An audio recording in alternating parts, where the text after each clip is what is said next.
La France accueille, c'est officiel désormais depuis quelques mois, les Jeux Olympiques et Paralympiques en 2024. Nous avons 6 ans pour construire ce qu'on appelle l'héritage, autrement dit, répondre à la question qu'est-ce que l'organisation des Jeux Olympiques et Paralympiques va nous apporter. Les ministres des Sports et de l'Éducation nationale ont commencé à apporter des réponses.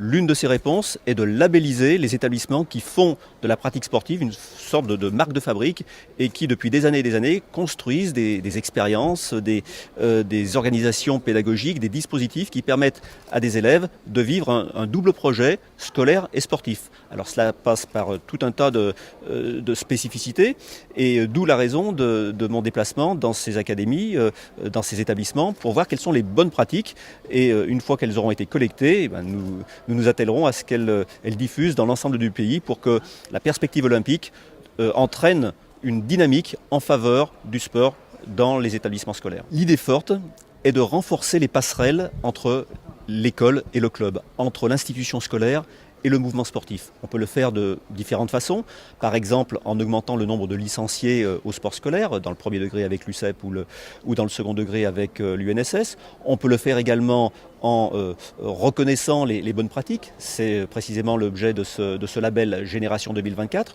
On peut le faire aussi en renforçant des dispositifs qui existent depuis longtemps, tels que les sections sportives scolaires ou encore les classes à horaires aménagées sport. Nous sommes ici au lycée Laetitia Bonaparte, qui précisément a mis en place depuis des années et des années des aménagements qui permettent aux élèves de s'exprimer à la fois dans leur sport de préférence et d'atteindre leur diplôme.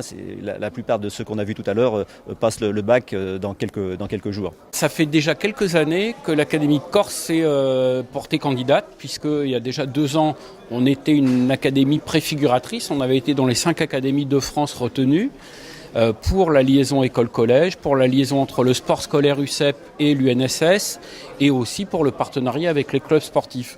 Pour moi, on a des atouts considérables en Corse. C'est que, vous l'avez vu ici, tous les partenaires sont autour de la table.